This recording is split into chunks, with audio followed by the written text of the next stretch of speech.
Hello friends, आप देख रहे हैं ब्रेन बूस्टर। और आज फिर से मैं साइंस से 40 इंपॉर्टेंट क्वेश्चन लेके आया हूँ जो आरआरबी एनटीपीसी ग्रुप डी में पिछले 15 सालों में ये सारी क्वेश्चन पूछे गए हैं और इस क्वेश्चन का आने वाले एग्जामों में पूछे जाने की संभावना अधिकतम है। तो इस वीडियो में बने रहिए और इसमें हम लोग 40 इंपॉर्टेंट क्वेश्चन के साथ इसके बारे में जो भी जिक्र होगी और भी उससे रिलेटेड क्वेश्चन सारे डिस्कस करेंगे। तो हम लोग कह सकते हैं इसे लगभग 120-100 जैसे क्वेश्चन का डिस्कस करेंगे जो बहुत ही इंपॉर्टेंट है आने वाले एग्जाम के लिए। तो फ्रेंड्स, वीडियो को अंत तक देखें और वीडियो का आनंद लें और वीडियो अच्छा लगे तो लाइक कर दें और चैनल को सब्सक्राइब करें। तो उसमें पहला क्वेश्चन है, ध्वनि का वेग अधिकतम होता है किस में? तो ऑप्शन आप लोगों का है कि वायु में, कि जल में, या स्टील में, या निर्वात में। ठीक है फ्रेंड्स, तो हमको निकालना है वायु में कि जल में, या स्टील में, या निर्वात में। तो फ्रेंड्स, इसका ध्वनि का वेग अधिकतम होता है स्टील में। क्या में होता है? स्टील में। वायु में नहीं होता है, जल में नहीं होता, निर्वात में नहीं होता है। सबसे ज़्यादा अगर वेग होता है किसी में जाता है तो स्टील में, क्योंकि ये ध्वनि का जाने का माध्यम है। जल के माध्यम से भी ध्वनि का एक जगह से दूसरे जगह जाती है, वायु में भी ध्वनि का एक जगह से दूसरे जगह जाती है, निर्वात में वायु ध्वनि नहीं जाती। क्यों? क्योंकि ध्वनि को एक जगह से दूसरे जगह जाने के लिए क्या है? किसी चीज़ का माध्यम चाहिए। तो निर्वात में कोई माध्यम नहीं होता, इसलिए निर्वात में तो ध्वनि का जाती ही नहीं है। एक क्वेश्चन यहाँ से भी आता है कि ध्वनि का किसमें नहीं जाती है? तो निर्वात से होकर नहीं जाती है। तो ध्वनि का जिक्र आया तो ध्वनि के बारे में थोड़ा बता दे रहा है, इसका कॉन्सेप्ट और इससे रिलेटेड क्वेश्चन जो पूछे जाने की संभावना है। तो ध्वनि एक्चुअली क्या होता है? यांत्रिक तरंग होता है फ्रेंड्स, यांत्रिक तरंग। ठीक है, यांत्रिक तरंग का मतलब क्या है कि दो वस्तुओं के बीच या टकराने के बाद या टूटने के कारण जो ध्वनि उत्पन्न होती वो तरंग क्या है? ध्वनि तरंग, यांत्रिक तरंग है।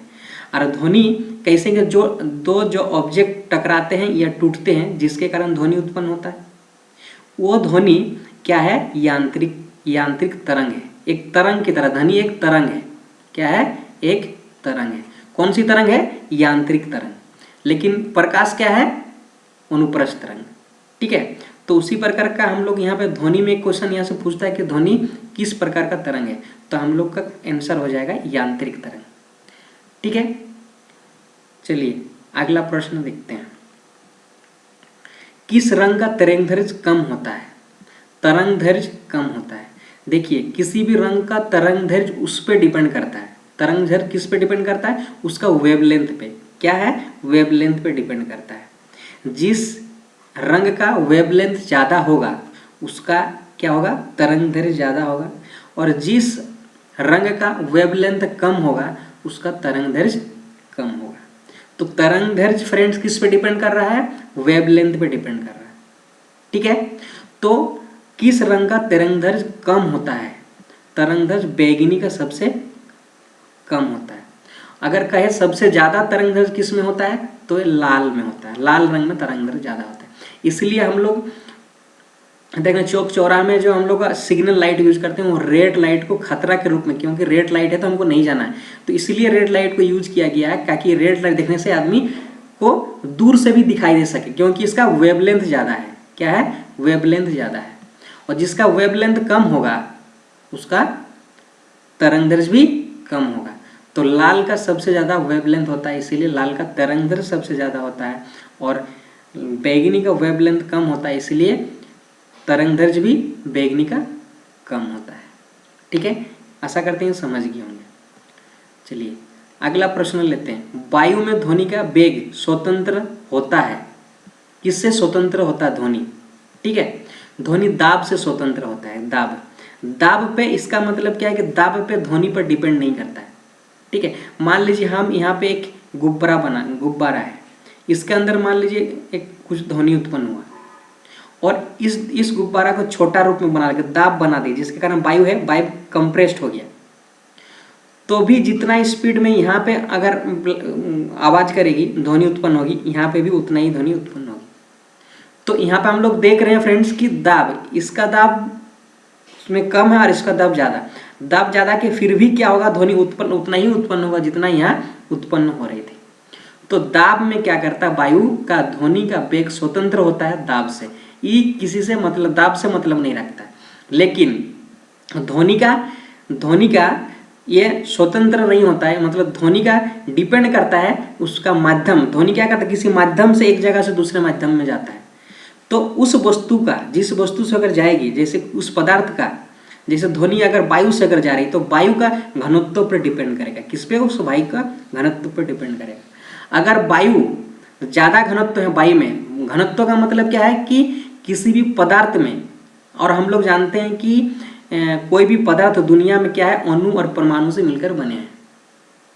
तो ये घनत्व का मतलब यहाँ पे ये हो रहा है कि किसी पदार्थ का घनत्व, इसका मतलब परमाणु या अणु सबसे ज़्यादा, छोटे छोटे कौन ज़्यादा होंगे तो क्या होगा, उसका घनत्व ज़्यादा होगा। ज़्यादा छोटे छोटे पार्टिकल और जो अणु परमाणु कम होंगे तो उसका घनत्व कम होगा। जैसे हम लोग बात करते हैं वायु का, वायु में जितना अणु और परमाणु होते हैं वो जल से कम होता है, ठीक है। और क्या, ठोस से, ठोस सबसे ज़्यादा ठोस में होता है। तो वायु, जैसे हम लोग इससे पहले वाले प्रश्न में बोले कि ध्वनि का वेग सबसे ज़्यादा किस में होता है, स्टील में होता है। क्यों स्टील में होता है, क्योंकि ये ठोस होता है। स्टील क्या है, ठोस। और ठोस में क्या करता है फ्रेंड्स, उसमें जो पार्टिकल्स होता है, अणु परमाणु, उसका घनत्व ज़्यादा होता है, इसलिए स्टील में होता है। और घनत्व पर डिपेंड कर रहा है, किस पे, उस पदार्थ पर घनत्व पर डिपेंड कर रहा है। दूसरा ये है आपका ऑप्शन डी में है तापमान से। तो ध्वनि तापमान पे भी डिपेंड करता है। क्यों डिपेंड करता है, देखिएगा आप लोग गर्मी सीजन में, हम लोग गर्मी सीजन का रात में देखिएगा, कहीं दूर में कहीं माइक बाज रहा हो या बॉक्स बाज रहा, साउंड सिस्टम बाज रही हो, तो बहुत जल्दी हम लोग को सुनाई पड़ता है। क्यों, क्योंकि उस टाइम हमारा वायुमंडल का तापमान अधिक होता है। तो तापमान में ध्वनि डिपेंड कर रहा है, किसमें, तापमान में डिपेंड कर रहा है। जितना टेम्परेचर ज़्यादा हो उतना ध्वनि ज़्यादा उत्पन्न होगी, ठीक है। और उस पदार्थ की आर्द्रता, वायु का आर्द्रता भी डिपेंड करेगा। इसका मतलब वायु में अगर वाटर के पार्टिकल्स यानी जल के अणु अगर परमाणु रहते हैं तो क्या करेगा, आर्द्रता में भी घनत्व ज़्यादा आ जाएगी, जिसके कारण ध्वनि कम सुनाई देगी, कम, ठीक है। तो इसीलिए देखिएगा कभी कभी वर्षा सीजन में और गर्मी सीजन में ये अंतर होता है। गर्मियों में ज़्यादा जल्दी हमें ज़्यादा दूर से सुनाई पड़ती है आवाज़ कंपेयर टू वर्षा सीजन में। इसी कारण, यही कारण से। तो देखिए एक प्रश्न से कितना प्रश्न आपको बनने जा रहा है कि एक प्रश्न यहाँ से यह बनता है कि ध्वनि अगर टेम्परेचर, किसी पदार्थ का टेम्परेचर बढ़ाएंगे तो ध्वनि क्या होगा, तो ध्वनि क्या करेगा, ध्वनि भी बढ़ेगा, ठीक है। ध्वनि किस पर डिपेंड कर रहा है, घनत्व पर डिपेंड कर रहा है। अगर इससे यहाँ एक प्रश्न पूछता है कि किसी पदार्थ के घनत्व में इंक्रीज किया है तो ध्वनि में क्या प्रभाव पड़ेगा, तो ध्वनि में क्या प्रभाव पड़ेगा, ध्वनि का वेग बढ़ेगा, ठीक है। आर्द्रता के बाद जितना आर्द्रता होगी उतना ध्वनि बढ़ेगा, जितना आर्द्रता कम होगी उतना ध्वनि का वेग कम होगा। देखिए यहाँ से कितना क्वेश्चन पूछा है, कितना क्वेश्चन बना, और ये सभी प्रश्न किसी न किसी एग्जाम में आता है और आपको देखने को मिलता है। चलिए अगला प्रश्न है, प्राथमिक रंग कहा जाता है। प्राथमिक रंग कहा जाता है लाल, हरा और नीला। तो ये प्रश्न का उत्तर हो जाएगा बी। और इस रिलेटेड से, प्राथमिक रंग से और एक प्रश्न पूछा जाता है फ्रेंड्स कि टीवी में जो हम लोग रंगीन टीवी में जो रंग का यूज करते हैं वो कौन सी रंग यूज करते हैं, लाल, हरा, नीला। प्राथमिक रंग का कहा जाए तो हम लोग प्राथमिक रंग का यूज करते हैं रंगीन टीवी में, ठीक है। कौन कौन सी अगर पूछा तो लाल, हरा और नीला। प्राथमिक रंग कौन सा है, लाल, हरा और नीला। तो इस प्रश्न का उत्तर हो जाएगा आपका बी। चलिए अगला प्रश्न है कि परमाणु का प्रभावी त्रिज्या होती है 10⁻⁻15 मीटर। फ्रेंड्स कितना होता है, 10⁻⁻15 मीटर। कितना छोटा होता है परमाणु, देखिए परमाणु कितना छोटा है, 10⁻⁻15 मीटर, बहुत ही छोटा है, जो हम लोग नेकेड आई से नहीं देख सकते, खुली आंखों से नहीं देख सकते, नंगी आंखों से नहीं देख सकते परमाणु। आखिर परमाणु का जिक्र हुआ इस प्रश्न में तो इसलिए परमाणु के बारे में थोड़ा बता दे रहे हैं। परमाणु होता क्या है, देखिए दुनिया में कोई भी पदार्थ जो बने हैं वो छोटे छोटे कण से मिलकर बना है। छोटे छोटे पदार्थ छोटे छोटे टुकड़ों से मिलकर, छोटे छोटे कण से मिलकर बना है परमाणु, ठीक है। तो ये परमाणु जैसे मान लीजिए कार्बन एटम या कार्बन परमाणु, तो कार्बन परमाणु में क्या बहुत सारे छोटे छोटे परमाणु मिलकर बना होता है। तो देखिए ये परमाणु, और परमाणु को भी साइंटिस्ट का काबिलियत देखिए कि परमाणु इतने छोटे कण होते हैं कि इसको हम लोग खुली आंखों से, नेकेड आई से नहीं देख सकते। परमाणु को उदाहरण, अगर एग्जाम डेफिनेशन का बात करें तो परमाणु क्या होता है, किसी भी पदार्थ को छोटे से छोटे टुकड़ों में इतनी छोटे से छोटे टुकड़ों में करना है कि जितने कि उसके विभाजित ना हो, और उससे और विभाजित नहीं किया जा सकता है, ना मशीन से ना ही मानव से, किसी से नहीं कर सकते। वो कण क्या होता है, परमाणु होता है। लेकिन हमारे साइंटिस्टों की काबिलियत यह है कि परमाणु का भी अलग अलग कौन से मिलकर बना होता है। वो कौन कौन सी होता है, एक इलेक्ट्रॉन, एक प्रोटॉन और न्यूट्रॉन। ठीक है फ्रेंड्स, तो चलिए आगे क्वेश्चन नंबर 6 का बात करते हैं। तंबाकू में विषैली पदार्थ होता है क्या? तंबाकू में क्या, तंबाकू जो होता है उसमें क्या पदार्थ उपस्थित होता है तंबाकू में? देखिए, तंबाकू, बीड़ी, सिगरेट, ये जो हम लोग यूज करते हैं, ये तंबाकू का बना होता है। वहाँ पे लिखा रहता है कि तंबाकू से जानलेवा हो सकता है, जानलेवा बीमारी हो सकता है। क्यों? क्योंकि तंबा में निकोटीन, विषैली पदार्थ है। क्या पदार्थ है? विषैली पदार्थ क्या है? निकोटीन उपस्थित रहता है। तंबाकू में निकोटीन उपस्थित रहता है, जो विषैली पदार्थ है। तो हमें पूछा था कि तंबाकू में विषैली पदार्थ क्या है, विषैली पदार्थ क्या है? तो निकोटीन है फ्रेंड्स। क्या है? निकोटीन तंबाकू में होता है। ठीक है, चलिए अगला प्रश्न का बात करते हैं।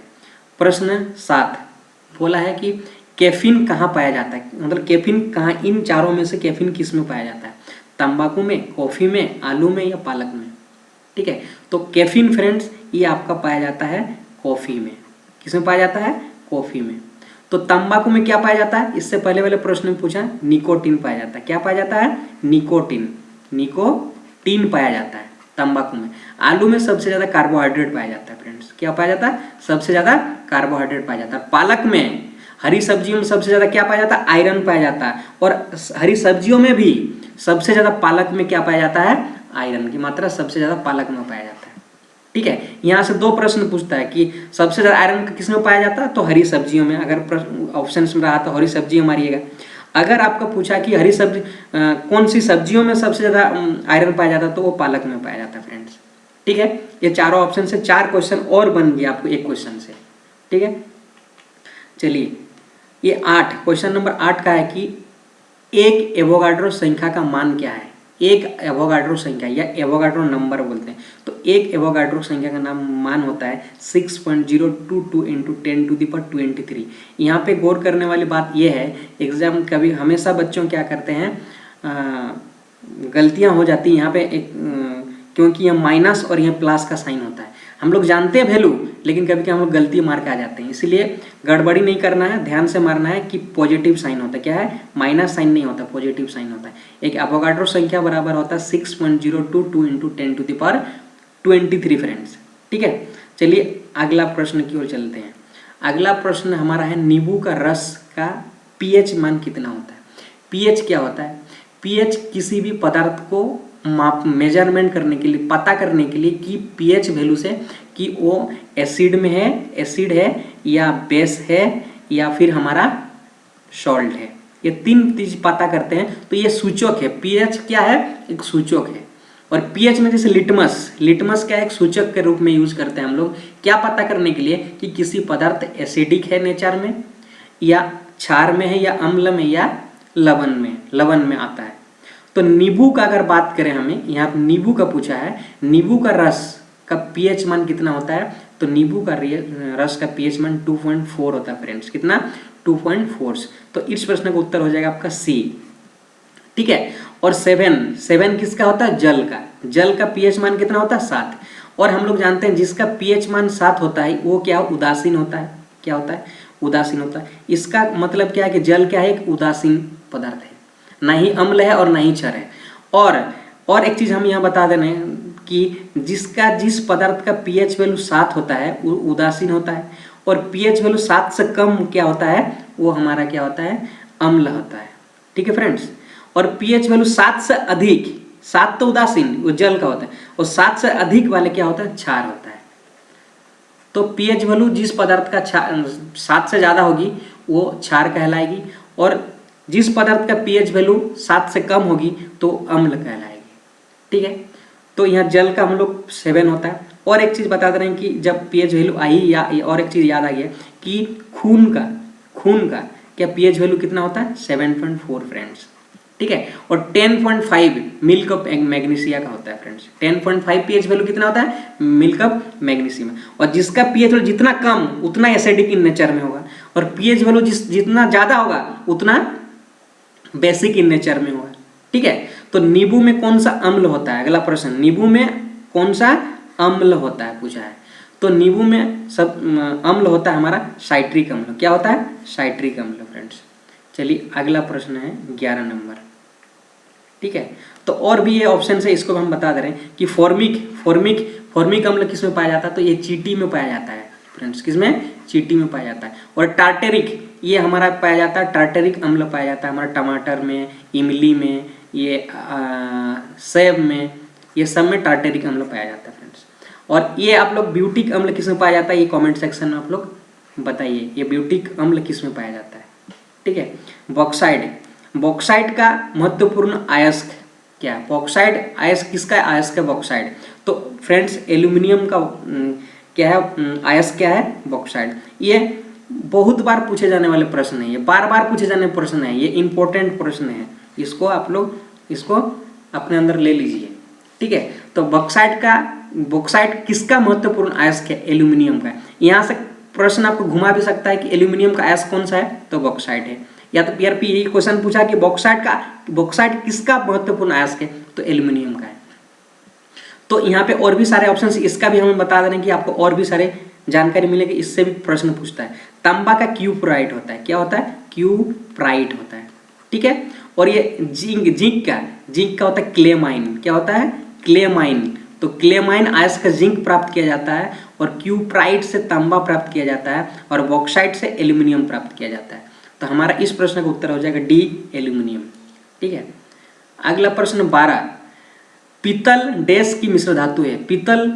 पीतल जो बना है किस किस धातुओं से मिलकर बना है। पीतल एक मिश्र धातु है, मिश्रित मतलब 2 3 4 क्या धातुओं से मिलकर जो बना धातु होता है वो उसको मिश्र धातु कहते हैं। तो पीतल भी एक मिश्र धातु है जो कि तांबा और जस्ता से मिलकर बना होता है फ्रेंड्स। कितना क्या तांबा और जस्ता से मिलकर पीतल बनता है। तो इस प्रश्न का उत्तर हो जाएगा आपका बी, तांबा और जस्ता। 13, पारा का अयस्क क्या है। पारा का अयस्क है क्या, पारा जो बनता है अयस्क सिनेबर से पारा बनाया जाता है क्या है। तो अयस्क कौन सा है हमारा, यस ये है हमारा सिनेबार। तो पारा किससे बनाया जाता है सिनेबार से। तो पारा का अयस्क हो गया हमारा सिनेबार, ठीक है। केलेमाइट हम अभी थोड़ी देर पहले बता दिए, पेटसाइट और गिलेना, ठीक है। चलिए अगला प्रश्न है 14, ब्रॉन्ज भी एक मिश्र धातु है। ब्रॉन्ज भी किससे मिलकर बना होता है, तो कॉपर और टीन से बना होता है। और कॉपर का क्या होता है सिंबल Cu, और टीन क्या होता है Sn फ्रेंड्स, क्या होता है टीन। तो कॉपर और Sn भी कभी कभी प्रश्न में दिया रहता है, तो इसमें आप लोग ये करने का कोई बात नहीं, ये आप लोग याद कर लीजिए कि कॉपर का सिंबल क्या है कॉपर, और Sn का होता है टीन कहते हैं। तो ब्रॉन्ज मिश्र धातु क्या है, ये कॉपर और टीन से मिलकर बना होता है। तो 15 नंबर पूछा है आपका प्रश्न में, बेसेमर प्रक्रम से बनाया जाता है क्या। बेसेमर प्रक्रम से क्या बनाया जाता है, बेसेमर एक प्रक्रिया है जिसके द्वारा ये 4 में से एक क्या है पदार्थ का निर्माण होता है। तो वो पदार्थ कौन सा है, ये है इस्पात। ये बेसेमर प्रक्रम से हम लोग जो बनाते हैं इस्पात बनाते हैं। इसका क्या बनाते हैं फ्रेंड्स, इस्पात बनाते हैं। तो इसीलिए इस्पात बनने की प्रक्रिया को प्रक्रम को कहते हैं हम लोग बेसेमर प्रक्रम, ठीक है। चलिए अगला प्रश्न 16 की ओर चलते हैं। बोला कांच निम्नलिखित का मिश्रण है। तो कांच किसका मिश्रण है, कांच निम्नलिखित का मिश्रण है, किसका मिश्रण है, तो कांच ये है बालू और सिलिकेट का मिश्रण है। कांच किसका मिश्रण है, बालू और सिलिकेट का मिश्रण है, ठीक है। 17 नंबर, लोहा का शुद्धतम रूप है क्या। लोहा का शुद्धतम रूप है पिटुआ लोहा फ्रेंड्स, क्या पिटुआ लोहा। और अशुद्ध है ढलुआ लोहा। अशुद्ध क्या है, ढलुआ लोहा। यहाँ से 2 प्रश्न देखिए बन गया आपका। लोहा का शुद्धतम रूप कौन सा है, पिटुआ लोहा, और अशुद्धतम रूप क्या है, ढलुआ लोहा, ठीक है। यहाँ भी ये भी प्रश्न पूछता है। चलिए प्रश्न आपका 18 नंबर, अधिकांश लोहा निम्न में से प्राप्त किया जा सकता है किसमें। देखिए ये चारों क्या है, ये अयस्क है। ये चारों अयस्क से हम लोग लोहा प्राप्त करते हैं। मैग्नेटाइट से भी लोहा प्राप्त करते हैं, और हेमेटाइट से भी क्या करते हैं हम लोग लोहा प्राप्त कर सकते हैं, आयरन पाइराइट से भी बनाते हैं और सिडेराइट से भी। ये अयस्क का नाम है क्या, लोहा अयस्क का नाम है क्या, हेमेटाइट, मैग्नेटाइट, आयरन पाइराइट और सिडेराइट। लेकिन हमारे प्रश्न में पूछा अधिकांश लोहा निम्न में से प्राप्त किया जा सकता है किससे, तो फ्रेंड्स आपका हेमेटाइट जो अयस्क है सबसे ज्यादा लोहा की मात्रा इसमें उपस्थित होता है, किसमें, हेमेटाइट में। तो सबसे ज्यादा लोहा की मात्रा इसमें उपस्थित है, तो सबसे ज्यादा लोहा इसी से प्राप्त कर सकते हैं। तो इस प्रश्न का उत्तर हो जाएगा आपका ए। ठीक है, चलिए अगला प्रश्न 19, मानव द्वारा निर्मित प्रथम संश्लेषित रेशा कौन था। मानव द्वारा निर्मित प्रथम संश्लेषित रेशा था आपका नाइलन। ठीक है, चलिए अगला प्रश्न 20, गन पाउडर किसका मिश्रण होता है। गन पाउडर जो बनाया जाता है मिश्रण, गन पाउडर एक मिश्रण है। कभी कभी पूछा जाएगा कि गन पाउडर क्या है, मिश्रण, यौगिक या तत्व। तो क्या गन पाउडर क्या है, मिश्रण है। एक प्रश्न यहाँ से आता है। ठीक है, गन पाउडर क्या है, मिश्रण है। गन पाउडर क्या क्या चीज से बनाया जाता है, मिश्रण तो है, क्या क्या चीज को मिला के हम लोग गन पाउडर बनाते हैं। तो फ्रेंड्स ये सल्फर, चारकोल और सोरा मिलाकर हम लोग गन पाउडर का निर्माण करते हैं। गन पाउडर किससे मिलकर बना होता है, सल्फर, चारकोल और सोरा। तो इस प्रश्न का उत्तर हो जाएगा बी। ठीक है, चलिए अगला प्रश्न है 21, गन धातु में होता है, जो गन बनता है हम लोग उस वो धातु है, वो धातु में क्या क्या होता है। ठीक है, तो उसमें होता है फ्रेंड्स ये कॉपर और टीन। ठीक है, कॉपर और टीन। ठीक है, चलिए अगला प्रश्न है कि डी, टाका, टाका शोल्डर, जो हम लोग एक जैसे हम लोग शोल्डरिंग करते हैं इलेक्ट्रॉनिक्स में, आप लोग देखे हैं या मिस्त्री लोगों को देखे हैं कि एक वायर को जैसे पीसीबी होता है, PCB printed circuit board, printed circuit board को जैसे हम लोग जोड़ते हैं, किसी को टूट जाता है, कोई तार टूट गया तो उसको जोड़ते हैं, किससे, सोल्डरिंग करके करते हैं। मिस्त्री क्या करता है, सोल्डरिंग करते हैं। तो सोल्डरिंग करते टाइम एक देखना तार का यूज करता है वो लोग, वो तार क्या है, टांका, उसको हम लोग टांका बोल सकते हैं या शोल्डर से। बना क्या चीज का बना होता है, वो तो शीशा और टीन का बना होता है। क्या होता है, शीशा और टीन का बनाया जाता है फ्रेंड्स, शीशा और टीन का बनाया जाता है। किसका, टांका। चलिए अगला प्रश्न है 23, निम्नलिखित में सबसे भारी धातु कौन सा है। ये चारों में से सबसे भारी कौन सा है, तो यूरेनियम क्या है, सबसे भारी धातु है। और एक प्रश्न पूछता है कि सबसे हल्की धातु कौन सा है, तो लिथियम फ्रेंड्स। क्या है, लिथियम सबसे हल्की धातु। और इस प्रश्न में सबसे भारी धातु कौन सा है, यूरेनियम। ठीक है, और एक प्रश्न पूछता है कि सोडियम, सोडियम को किसमें हम लोग डुबा के रखते हैं। ये बहुत रिएक्टिव होता है, बहुत क्रिएटिव, मतलब क्या, बहुत ज़्यादा रिएक्टिव, बहुत ज़्यादा अभिक्रिया होता है, बहुत ज़्यादा अभिक्रिया करता है, वायु के साथ रहते हैं, पिघल जाता है। इसलिए इसको हम लोग केरोसिन में डुबा कर रखते हैं, क्या, सोडियम को। ठीक है फ्रेंड्स, चलिए अगला प्रश्न है, पोर्टलैंड सीमेंट के प्रमुख संगठनों में शामिल है। पोर्टलैंड सीमेंट क्या चीज़ से बनाया जाता है, तो लाइम, सिलिका और एल्यूमिना से मिलकर हम लोग क्या जाता है, सीमेंट का निर्माण करते हैं। सीमेंट का किस किस किस चीज़ों से बना होता है, लाइम, सिलिका और एल्यूमिनियम से, एल्यूमिना से। तो इस प्रश्न का उत्तर होगा डी। ठीक है, चलिए अगला प्रश्न 25, सबसे शुद्ध कोयले का प्रसार कौन सा है। हम लोग इससे पहले कि लोहा सबसे ज़्यादा किससे निकाला जाता है, हेमेटाइट से, और सबसे उसका शुद्धतम रूप क्या है, पिटवा लोहा। तो इस प्रश्न में कोयला का पूछा है, सबसे शुद्ध कोयला किससे बनाया जाता है, किससे प्राप्त किया जाता है, प्रसार कौन सा है, तो हमारा एंथ्रेसाइड है फ्रेंड्स। क्या है, एंथ्रेसाइड है। ठीक है, सबसे शुद्ध कोयला किसमें हो, एंथ्रेसाइड है। ठीक, सबसे जटिल कार्बनिक पदार्थ, अगला प्रश्न 26, सबसे जटिल कार्बनिक पदार्थ कौन सा है। सबसे ज़्यादा जटिल अगर बात करें कि पचाने, जटिल मतलब यह बात करें पचाने के लिए जो सबसे ज़्यादा, कार्बोहाइड्रेट हम लोग को जल्दी पचता है, क्योंकि कार्बोहाइड्रेट मुख में हम लोग पच जाता है। और हम लोग का पाचन कहाँ से शुरुआत होता है, एक प्रश्न पूछता है, तो मुंह से होता है। और ये जो हम लोग खाना खाते हैं, भोजन खाते हैं, भोजन में क्या क्या उपस्थित होता है, या तो फिर प्रोटीन होता है, या फिर वसा होता है, या कार्बोहाइड्रेट होता है। तो सबसे ज्यादा जटिल अगर पचता है, हमारा शरीर में नहीं पचता, जटिल का मतलब यहाँ क्या है, पचता नहीं है, वो है प्रोटीन। क्या है, प्रोटीन। इसको पचने में थोड़ा ज्यादा टाइम लगता है अपेक्षा कार्बोहाइड्रेट, वसा। ठीक है, तो प्रोटीन भी क्या चीज का बना होता है, प्रोटीन अमीनो अम्लों से मिलकर बना होता है फ्रेंड्स, अमीनो अम्लों से मिलकर क्या बना, प्रोटीन बना होता है। समझ आए। और प्रोटीन सबसे ज्यादा जटिल क्या कार्बनिक पदार्थ है। ठीक है, तो पायरेक्स कांच मुख्यतः क्या, अगला क्वेश्चन 27, पायरेक्स कांच मुख्यतः क्या है, साधारण कांच, उष्मा प्रतिरोधी कांच, उष्मा अवशोषक कांच, उनमें से कोई नहीं। तो पायरेक्स कांच उष्मा प्रतिरोधी कांच है। इसका मतलब क्या है कि उष्मा का प्रतिरोध करता है, कि उष्मा को रिफ्लेक्ट कर देता है। उष्मा का रिफ्लेक्ट करना, प्रतिरोध करना माने रिफ्लेक्ट करना। इसीलिए हम लोग धूप चश्मा में क्या कौन सा कांच, एक प्रश्न पूछता है आप लोगों का, धूप की चश्मा में कौन सी कांच का यूज करते हैं, तो हम लोग पायरेक्स कांच का यूज करते हैं। क्यों पायरेक्स कांच का यूज करते हैं? क्योंकि उष्मा का प्रतिरोधी है। अगर उष्मा का अवशोषक होता तो उष्मा को खींच लेता अपनी ओर की ओर, तो हम लोग और ज्यादा धूप लगता है, ठीक है ना।